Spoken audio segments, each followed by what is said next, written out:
नमस्कार, मैं Dawood. City news Muzaffarpur में आप सभी दर्शकों का स्वागत है। खबरों की ओर बढ़ने से पहले आइए नजर डालते हैं आज की मुख्य सुर्खियों पर।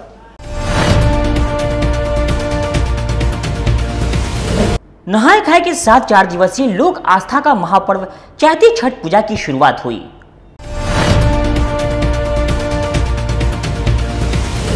धमकी देकर मोबाइल पर रंगदारी मांगने वाले गिरोह के 5 सदस्यों को ब्रह्मपुरा थाने की पुलिस ने धर दबोचा।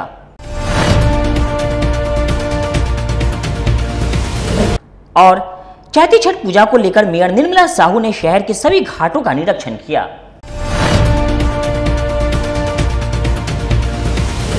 तो ये थी आज की मुख्य सुर्खियां। अब खबरें विस्तार से। लोक आस्था का महापर्व 4 दिवसीय चैती छठ पूजा की नहाय खाए से व्रतियों ने शुरुआत की। सनातन धर्म में चैती छठ का विशेष महत्व है। साल में 2 बार छठ का पर्व मनाया जाता है, पहला चैत्र मास में और दूसरा कार्तिक मास में।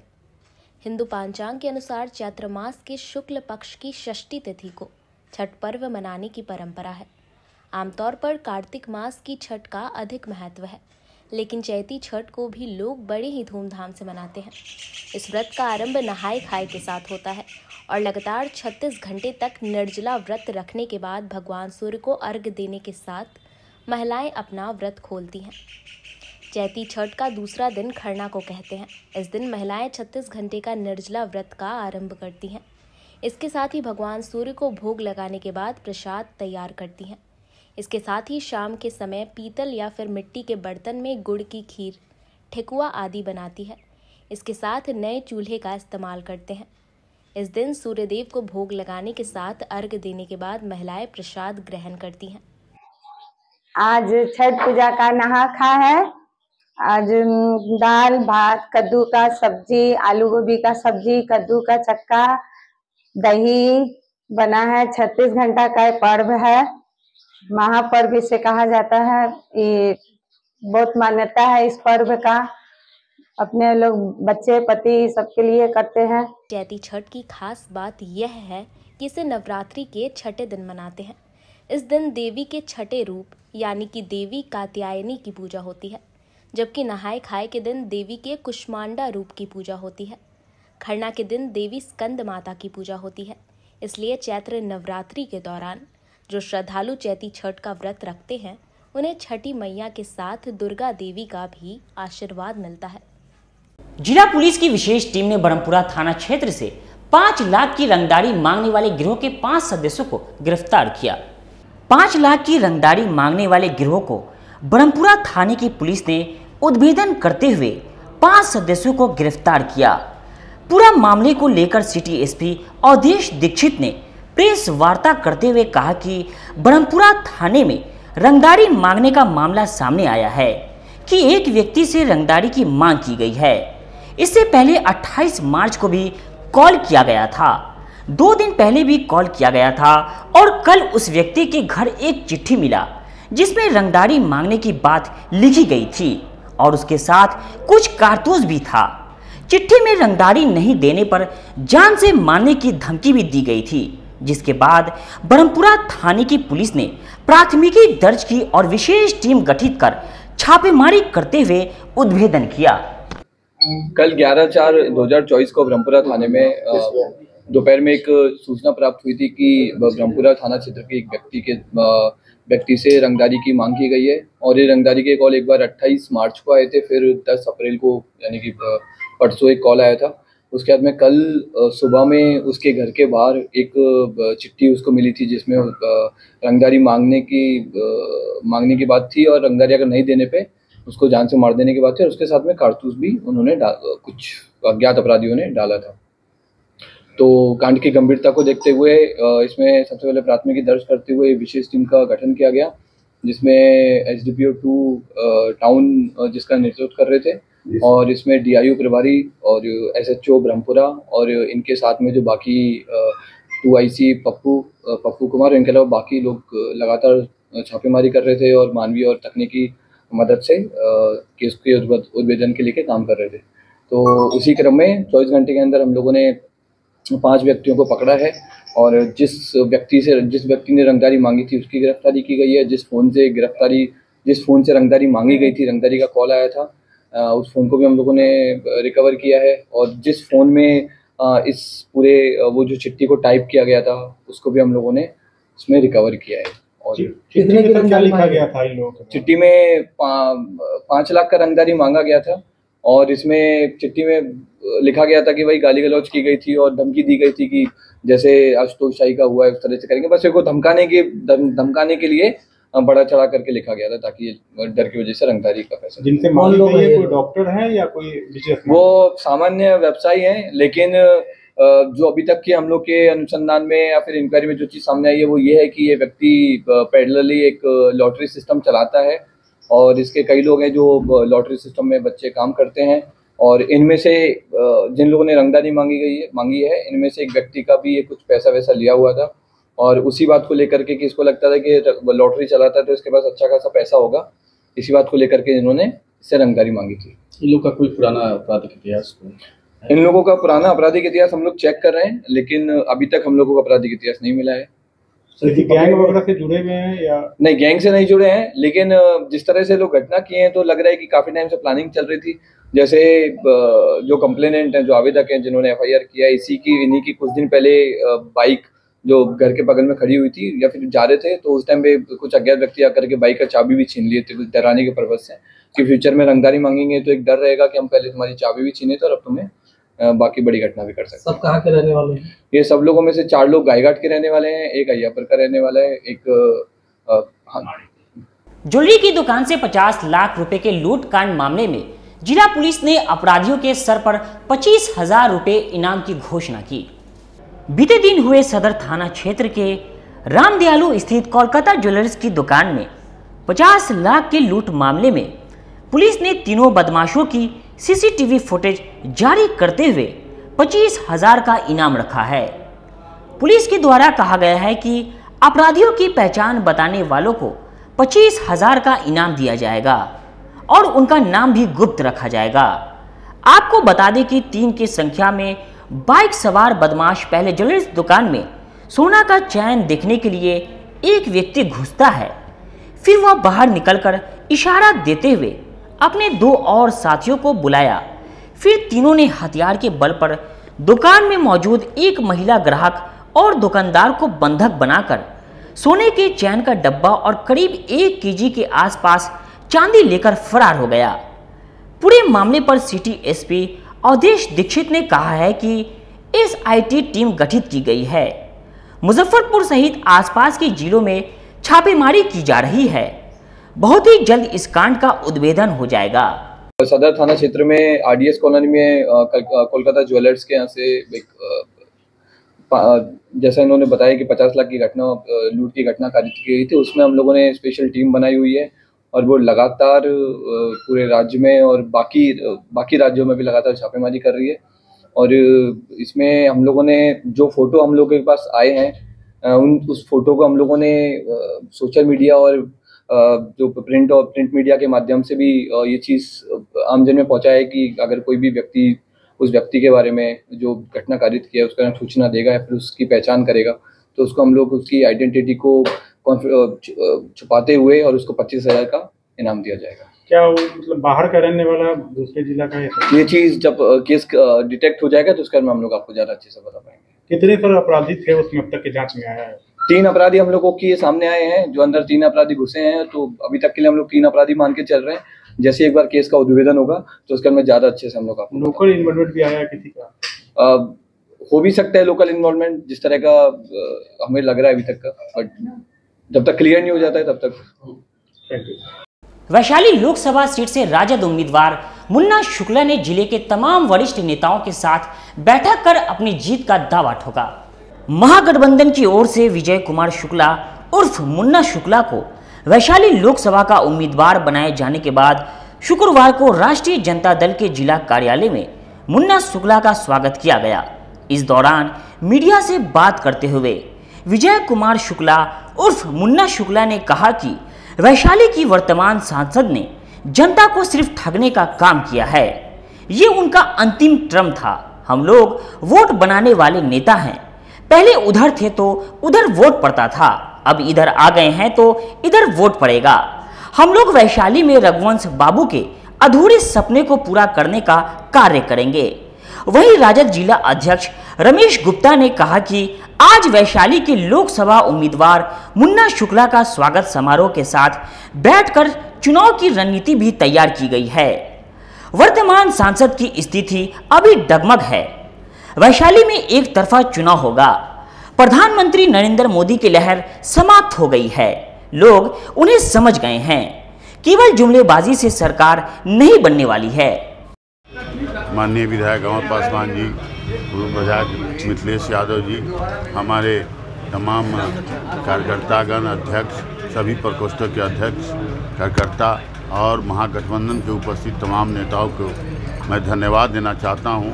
अपने राष्ट्रीय अध्यक्ष, अपने नेता तेजस्वी यादव जी को धन्यवाद देना चाहता हूं। उन्होंने हम पर विश्वास जताया है। मैं उस विश्वास पर खरा उतरूंगा और वैशाली के लिए सत लगा रहूंगा। ये मैं फिर से कोटि कोटि पार्टी के तमाम अधिकारी, पदाधिकारी, सांसद, विधायक सभी लोगों को बहुत बहुत धन्यवाद। कैसा समर्थन मिल रहा है जनता का?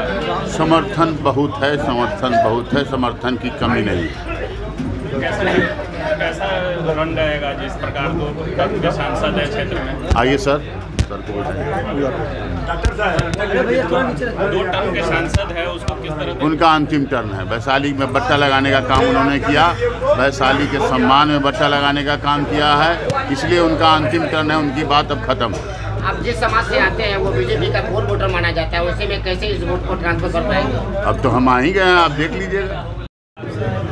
राष्ट्रीय जनता दल के राष्ट्रीय अध्यक्ष आदरणीय श्री लालू प्रसाद यादव जी और नेता प्रतिपक्ष और पूर्व उप मुख्यमंत्री आदरणीय तेजस्वी यादव जी के द्वारा वैशाली पार्लियामेंट कंस्टिट्यूंसी में आदरणीय मुन्ना शुक्ला जी, जो लालगंज के पूर्व विधायक रहे हैं, उनको टिकट दिया गया है।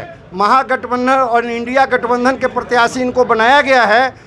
काजी मोहम्मदपुर थाना क्षेत्र के पड़ाव पोखर मोहल्ले में चोरों ने एक रात में 2 घरों का ताला काटकर लाखों की चोरी की। जिले में चोरों का तांडव जारी। एक ही रात हुई 2 घरों में लाखों की चोरी। दरअसल पूरा मामला काजी मोहम्मदपुर थाना क्षेत्र के पड़ाव पोखर मोहल्ले का है, जहां एक साथ चोरों ने 2 घरों को निशाना बनाया। पहला मामला रोहित कुमार शाही के घर का है, जहां पूरा परिवार के लोग गुरुवार को ओरोई थाना क्षेत्र के शाही मीनापुर गांव गए थे। उनको पड़ोसी द्वारा सूचना दिया गया कि उनके घर का ताला टूटा हुआ है, जिसके बाद वो शुक्रवार की सुबह पहुंचे तो देखा कि घर के दरवाजा का ताला टूटा हुआ है और घर के अंदर अलमारी, पलंग सब बिखरा हुआ है। वहीं दूसरा मामला विपिन प्रसाद सिंह के घर का है, जहां चोरों ने घर के छत पर चढ़कर घर में प्रवेश किया और नगद राशि, चेक सहित कई अन्य सामग्री पर हाथ साफ किया। गृह स्वामी रूपक सिंह ने बताया कि देर रात एक चोर ने मेरे घर में घुसा। जब मेरा पुत्र की नींद खुली तो उनसे पूछा, आप कौन हैं जो मेरे घर में है? तब चोरों ने कहा कि चुपचाप सो जाओ, नहीं तो मार देंगे, और आराम से फरार हो गए। घटना की सूचना पर पुलिस काजी मोहम्मदपुर थाना की पुलिस परिजन से इसकी जानकारी ली और आसपास के लोग सीसीटीवी फुटेज को भी खंगाला। पुलिस मामले की छानबीन में जुट गई है। मैं बगल में रहता हूँ, मेरा भाई का घर है ये, और यहाँ वो कल अपने घर गया हुआ था गांव शाही मीनापुर। तो सुबह में हम यहाँ आया है, मतलब दाई जो काम करती है वो आई है, हम लोग को बोली है कि ये भैया आइए नीचे, ये चोरी हो गया। वही मेरे भाई को भी वहाँ फ़ोन की है। मेरा भाई यहाँ नहीं था, वो अपने गांव गया हुआ था। उसके बाद हम लोग देखे सब चीज़, सारा सामान कट के ले गया हुआ है, सब चीज़ किए हुए है, बर्तन उर्तन है, सब चीज़ गायब है। जो खुला बर्तन रहता है सोना था, चांदी था, उसके बाद 35,000 कैश था, ये सब गायब है। कितना ग्राम सोना रहा होगा? हुआ यही है जो रात को हमारे घर में एक चोर आया है, ऊपर से, पहला फर्स्ट फ्लोर के ऊपर से आया है। नीचे आने के बाद हमारे घर में गया है। पहले हमारा बेटा बेटी दोनों आदमी सोया हुआ था। सोने के क्रम में वो कैमरे खोल के देख लिया है, और देखने के बाद रूम में जितना भी सामान था हमारे में वो निकाल रहा था। तो हमारा बेटा उठा तो पूछा, आप कौन है? तो बोला, जो चुपचाप सो जाओ नहीं तो मार देंगे। अलमारी में रखा हुआ था सरकारी टैब था, और एक हमारी भगनी का टैब था और एक स्मार्ट वॉच, 2 कान का ईयरिंग था, एक पैल था।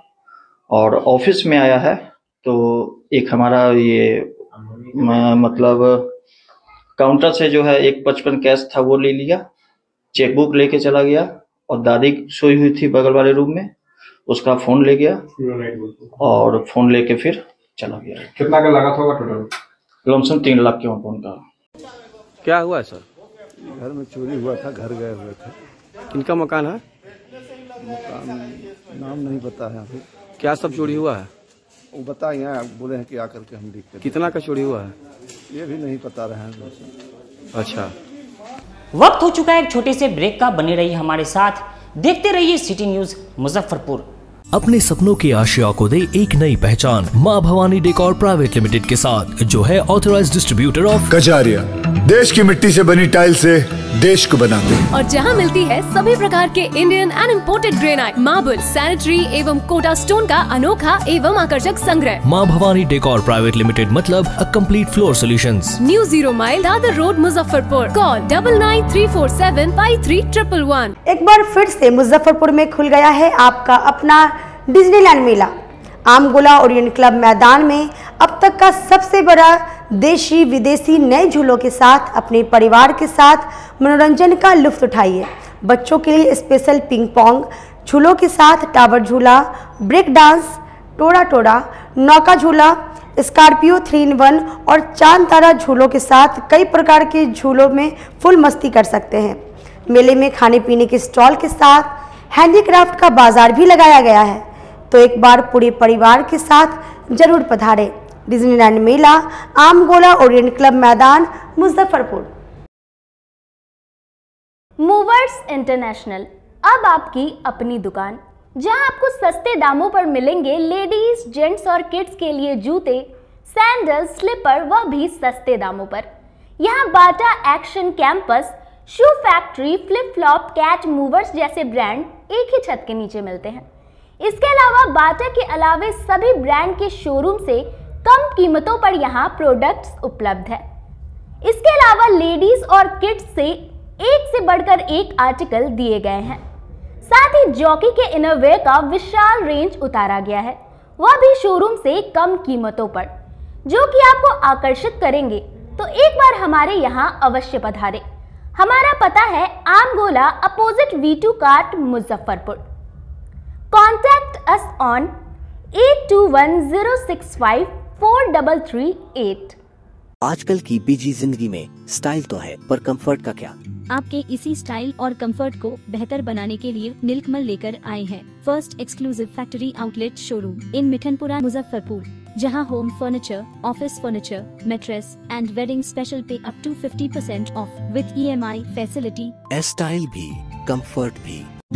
उत्तर बिहार का पहला नीलकमल का एक्सक्लूसिव शोरूम आपका स्वागत करता है। एक बार सेवा करो। माताजी Nerolac paints, hardware, home decoration, Hindware, bath fitting, Jaguar bath fitting एवं आशीर्वाद पाइप के अधिकृत विक्रेता। आइए इस दिवाली पर अपने घर को एक नया लुक दें, वह भी एक ही छत के नीचे सारी सामग्री की सुविधा उपलब्ध है। ग्राहकों के लिए उत्तम पार्किंग की सुविधा उपलब्ध है। तो एक बार माताजी प्रतिष्ठान में आएं और एक बार सेवा का मौका दें। दीपावली के शुभ अवसर पर 25,000 की खरीदारी करने पर 5 ग्राम चांदी का सिक्का, 51,000 की खरीदारी पर गैस चूल्हा और 1 लाख की खरीदारी पर सेमी ऑटोमेटिक वॉशिंग मशीन मुफ्त हाथों हाथ पाएं। हमारा पता है माताजी Kalambagh road near Reliance petrol pump, Muzaffarpur. Call S 9852948311। हमारा दूसरा नंबर है 9334102381। आज के परिवेश में बच्चियों के लिए सुरक्षित माहौल और सर्वांगीण विकास। हम हैं RPS girls international school. Kindergarten के बच्चों के लिए ऑडियो विजुअल और प्ले द्वारा तकनीकी शिक्षा दी जाती है। छठी कक्षा से छात्राओं के लिए सुरक्षित माहौल के साथ साथ महिला शिक्षकों द्वारा उचित शिक्षा दी जाती है। को करिकुलर एक्टिविटीज में कराटे, योगा, सिंगिंग, डांसिंग और ड्राइंग की क्लास उपलब्ध है। NCERT बुक कक्षा प्रथम से 9वीं के बच्चियों को पढ़ाई जाती है। साइंस लैब तथा कंप्यूटर लैब की उत्तम सुविधा उपलब्ध है। पूरा कैंपस सीसीटीवी कैमरे से लैस है, तो देर मत कीजिए, अपनी बच्चियों का नामांकन कराएं। हमारा पता है वलीगर garden opposite MDDM college Mithanpura Muzaffarpur. Contact us on 7462877941 9334901768। लगातार 10 वर्षों से विभिन्न परीक्षाओं में सर्वश्रेष्ठ परिणाम। हम हैं आवासीय उज्ज्वल विद्यापीठ मुजफ्फरपुर। इस स्कूल में सर्वश्रेष्ठ कोचिंग पैटर्न से बच्चों को पढ़ाया जाता है। प्ले से 10वीं तक की पढ़ाई स्वच्छ वातावरण में कराई जाती है। यहाँ आधुनिक छात्रावास की व्यवस्था है। उज्ज्वल विद्यापीठ का मुख्य उद्देश्य रामकृष्ण मिशन, नवोदय नेतरहाट, सैनिक स्कूल, सिमुलतल्ला गुरुकुल, सिंधिया कन्या विद्यालय जैसे अनेक भारतवर्ष के प्रतिष्ठित विद्यालयों में कुशल प्रशिक्षित अनुभवी एवं शहर के सर्वश्रेष्ठ शिक्षकों द्वारा तैयारी कराई जाती है। 1.5 एकड़ में फैला इस स्कूल का वातावरण काफी शांत है। Free computer classes, science lab और स्मार्ट क्लासेस है। साथ ही इंडोर और आउटडोर गेम की भी व्यवस्था है। तो अपने बच्चों के लक्ष्य के सपनों को पूरा कराना चाहते हैं तो आज ही आवासीय उज्ज्वल विद्यापीठ में अपने बच्चों का नामांकन करवाएं। हमारा पता है पोखरिया पीठ अतरदा मुजफ्फरपुर और हमारा कॉन्टेक्ट नंबर है 9708351851 और हमारा दूसरा नंबर है 8797122397 या फिर आप हमें कांटेक्ट कर सकते हैं 8409996658 पर। ब्रेक के बाद एक बार फिर से आप सभी दर्शकों का स्वागत है। आइए बढ़ते हैं आगे की खबरों की ओर।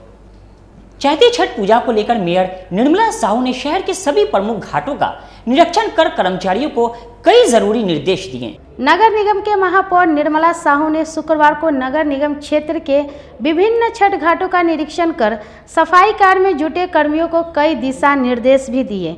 निरीक्षण के दौरान महापौर के साथ नगर निगम के अधिकारी मौजूद थे। महापौर ने सीढ़ी घाट, आश्रम घाट, साहू पोखर समेत कई छठ घाटों पर पहुंचकर निरीक्षण किया एवं कर्मियों को साफ सफाई कार्य में तेजी लाने सहित कई आवश्यक निर्देश दिए। इस संबंध में महापौर ने कहा कि नगर निगम क्षेत्र के सभी वार्डों में छठ पूजा को लेकर विशेष रूप से साफ सफाई का कार्य युद्ध स्तर से कराया जा रहा है। छठ घाटों की साफ सफाई पर विशेष जोर दिया जा रहा है ताकि समय से छठ व्रतियों को पूजा के लिए तैयार घाट मिल पाए। छठ घाटों तक जाने वाले सड़कों एवं घाटों पर LED लाइट लगाने का भी कार्य छठ पूजा से पूर्व कर लिया जाएगा। इसके अलावा सभी वार्डों में भी दिन रात दोनों शिफ्ट में सफाई का कार्य जारी है। ब्लीचिंग पाउडर के साथ साथ फॉगिंग भी सभी वार्डों में किया जा रहा है। वहीं निगम क्षेत्र में जहां भी पहले से पुराना कचरा डब्बा है उसकी भी साफ सफाई पूजा से पूर्व कराने का निर्देश महापौर ने साथ चल रहे हैं। नगर निगम के अधिकारियों को दिया। महापौर ने कहा कि छठ पूजा को लेकर नगर निगम क्षेत्र के नदी की घाट, नहर एवं पोखर पर स्थित अधिक पानी वाले घाटों को चिन्हित कर अनिवार्य रूप से बैरिकेडिंग कराना है। इसके अलावा सभी घाटों पर व्रतियों के लिए कपड़ा बदलने के लिए चेंजिंग रूम बनाने का भी निर्देश महापौर ने दिया। यहाँ पे हम लोग साफ सफाई का निरीक्षण करने के लिए आए हैं और साफ सफाई है भी, और जहाँ थोड़ी बहुत जो कमी है, कुछ जगह आगे में गंदगी पड़ी हुई है जो कॉर्नर पर है, उस सब हम लोगों ने हटाने का दिशा निर्देश दिया है मैंने। और यहाँ पर बैरिकेडिंग नहीं है, बैरिकेडिंग के लिए भी बोला है कि बांस का लगा कर, जिससे कि छठ व्रती को यहाँ पर दिक्कत नहीं हो। एक चेंजिंग रूम भी यहाँ पर बनाने के लिए, जिससे भी किसी भी छठ व्रती जो यहाँ पर आए उनको कपड़ा बदलने में सहूलियत हो। और जो यहाँ पर जो भी कमी है, लाइट है, सब व्यवस्था दुरुस्त है। और कहीं पर भी और जगह मुझे जो भी कमी नज़र आएगी उसको आज से कल दिन तक में उसको पूरा कर लिया जाएगा। सुरक्षा के मद्देनजर क्या कुछ निर्देश दिया? सुरक्षा के मद्देनजर यहाँ पे हम लोगों ने जो सुरक्षा की यहाँ पर व्यवस्था रहेगी, और जो नदी में है यहाँ पर भी बैरिकेडिंग लिखा है और हर जगह सुरक्षा व्यवस्था सही रहेगी। यहाँ एम्बुलेंस वगैरह, फायर ब्रिगेड की सुविधा रहेगी? उसके लिए तो मैंने नहीं कहा, अगर जरूरत हम लोग को लगता है तो उसके लिए भी हम लोग बोलेंगे। जिले में होने वाले लोकसभा चुनाव को लेकर जिला प्रशासन पूरी तरह तैयार है। हर हाल में शांतिपूर्ण निष्पक्ष चुनाव होगा, ये बातें जिला अधिकारी ने कही। शुक्रवार को समहरणालय सभागृह में जिला निर्वाचन पदाधिकारी सह जिला अधिकारी सुब्रत कुमार सेन और एसएसपी राकेश कुमार ने संयुक्त प्रेस वार्ता कर लोकसभा चुनाव को लेकर चल रही तैयारियों पर जानकारी देते हुए बताया कि चुनावी तैयारी ससमय चल रहा है और उन्होंने यकीन है कि जिले में लोकसभा चुनाव शांतिपूर्ण माहौल में निष्पक्ष ढंग से संपन्न कराया जाएगा। उन्होंने बताया कि आज प्रथम चरण में जांच उपरांत रखे गए ईवीएम को विधानसभा के अनुसार अलर्ट किया गया है। ईवीएम का हम लोगों ने फर्स्ट रेंडमाइजेशन किया है। जो ईवीएम हमारे वेयर हाउस में रखा था, आज रेंडमाइजेशन के माध्यम से उनको विधानसभा पास हम लोगों ने अलॉट कर दिया है और आगे उनकी कमीशनिंग की प्रक्रिया होगी। जब समय निर्धारित होगा तो आपको बता भी दिया जाएगा। इसके अतिरिक्त चुनाव से संबंधित अन्य जो तैयारियां हैं वो भी हम लोगों की समय के हिसाब से चल रही हैं। बहुत जल्दी नॉमिनेशन का जो है नोटिफिकेशन शुरू होने वाला, निर्गत होने वाला है, उसको लेकर के भी हमारी तैयारियां चल रही हैं। जो ट्रेनिंग है पोलिंग पर्सनल का, वो भी हम लोगों का अंतिम चरण में है और अगले वीक वो भी कंप्लीट हो जाएगा। सेकेंड प्रशिक्षण जो है वो हम लोग जब नॉमिनेशन और विड्रॉल कंप्लीट हो जाएगा उसके बाद हम लोग तिथि निर्धारित करेंगे अगले माह और वो अच्छे से हम लोग सारे का लोकसभा चुनाव 2024 के आलोक में पूरे जिले में जो पोस्ट डिप्लॉयमेंट प्लान है उस पर हम लोग का काम बड़ी तेजी से चल रहा है। माननीय आयोग के जो भी सुरक्षा के मानदंड हैं मतदान स्थल पर और मतदान बूथ पर, उन मानदंडों के अनुरूप जो है पर्याप्त मात्रा में फोर्स की तैनाती की जाएगी और प्रत्येक बूथ पर जो आर्म्ड फोर्स है वो रहेगी और भरपूर मात्रा में फोर्स रहेगी। इसके अतिरिक्त 4 लेयर पे हम लोगों की रेसिंग पार्टीज भी हैं, चाहे वो सेक्टर मजिस्ट्रेट के साथ में हो, जोनल के साथ में हो या थाना की रेसिंग पार्टी हो या एसडीपीओ की रेसिंग पार्टीज हो, वो भी हैं। इसके जिले में जलवायु परिवर्तन होने से परेशान किसान क्रॉप कटिंग का सहारा ले रहे हैं। देखिए ये रिपोर्ट। कृषि विभाग ने जिले में गुण फसल की क्रॉप कटिंग करवाकर औसत उपज का लिया जायजा, दिया जा रहा है जानकारी। लगातार मौसम में बदलाव से उपज को लेकर अब किसान ले रहे हैं सहारा। जलवायु परिवर्तन के कारण जिला में किसान को क्रॉप कटिंग का दिया जा रहा है जानकारी। इसको लेकर जिला कृषि पदाधिकारी ने बताया कि इन दिनों मौसम में बदलाव होने के बाद फसल पर पड़ने वाले असर से बचाव को लेकर के क्रॉप कटिंग जागरूकता को चलाया जा रहा है। मरवन प्रखंड में गुरुवार को गेहूं की फसल की क्रॉप कटिंग करवाकर औसत उपज का जायजा लिया गया और इस दौरान में ये जानकारी दी जा रही है और किसान को इसे लेकर के जागरूकता पैदा किया जा रहा है। खेत में 10 बाई 15 का प्लॉट बनाकर क्रॉप कटिंग किया, जिसमें 15 किलो गेहूं का उपज और औसत उपज 32 क्विंटल प्रति हेक्टेयर पाया गया। जिला कृषि पदाधिकारी राजन बालन ने किसानों से खेतों में लगाए गए गेहूं के बीज एवं खाद एवं कीटनाशक के बेहतर प्रयोग के बारे में जानकारी भी दी। जिला कृषि पदाधिकारी ने कहा, क्रॉप कटिंग के आधार पर ही जिले भर में फसलों की औसत उपज उत्पादन के आंकड़े तैयार किए जाते हैं, जिससे जिले में हो रहे उत्पादन की जानकारी दिया जा रहा है और किसानों को इसकी मुनाफा की जानकारी भी दी जा रही है, ताकि वैज्ञानिक पद्धति से और वर्तमान समय में मौसम में हो रहा बदलाव के बाद भी कैसे बेहतर उत्पादन कर सकें। इसको लेकर केंद्रीय कृषि विज्ञान केंद्र और कृषि विभाग के द्वारा लगातार इस दिशा में कार्रवाई की जा रही है। कृषि विज्ञान केंद्र के वैज्ञानिक अनिल कुमार सिंह ने बताया, जिस प्रकार से मौसम में लगातार बदलाव हो रहा है और जिसका असर फसलों पर पड़ रहा है, ऐसे में वैज्ञानिक पद्धति से ही खेती अनिवार्य हो गई, ताकि कृषि की उत्पादकता में किसी भी प्रकार से कमी न आए। बिहार सरकार अभी एक जलवायु अनुकूल खेती कार्यक्रम है, इसके अंतर्गत कृषि विज्ञान केंद्र को इसके योजना के संचालन के लिए राशि दी जाती है। इसी जलवायु अनुकूल खेती के अंतर्गत इस ग्राम में द्वारिका नाथपुर ग्राम में इनके द्वारा ये प्रशिक्षण गेहूं का कराया गया, जिसमें